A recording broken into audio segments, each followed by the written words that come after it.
Rennes 8e accueille Saint-Etienne 11e, un point d'écart entre ces deux formations qui attendent beaucoup de cette rencontre car une victoire pourrait les faire basculer dans le top 5 et les relancer après leurs défaites respectives le week-end dernier. Les Bretons se sont inclinés 4-0 à Bordeaux, tandis que les Verts, malgré une prestation intéressante, ont été défaits 2-0 dans le Chaudron face au PSG.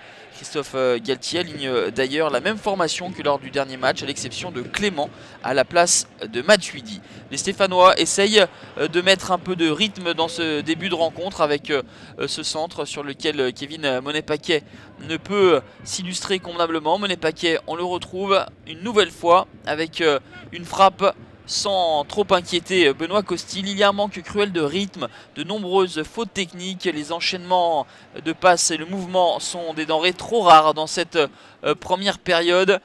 La faute surtout à des Rennais qui ne prennent pas d'initiative alors qu'ils évoluent à domicile. 0-0 au terme d'une période plutôt décevante, aucune prise d'initiative de part et d'autre, on l'a dit, un match nul qui n'arrange pourtant pas forcément Rennais et Stéphanois. Alors on essaye par des changements de bousculer cette physionomie avec la rentrée de Benjamin André, notamment côté Rennais. Quintero a touché trop peu de ballons pour les Bretons, mais en début de deuxième période, un semblant de bon mouvement avec cette frappe de Jérémy Boga qui s'envole au-dessus de la barre transversale de Stéphane Ruffier. Saint-Etienne réagit par à coup avec cette frappe de Jean-Christophe Baebec, boxé par Benoît Costil en l'espace de 5 minutes dans ce deuxième acte. On en a vu plus que sur les 45 premières minutes.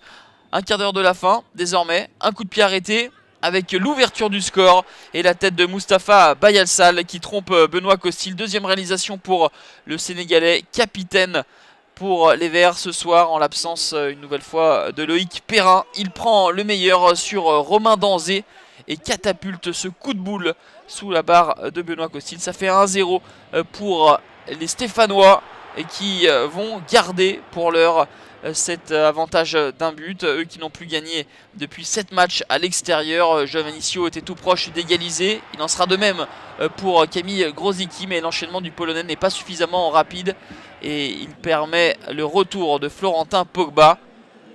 Et on en restera là. Excellente opération des Stéphanois avec cette victoire 1-0 au Roazhon Park qui leur permet de revenir à 3 points du podium.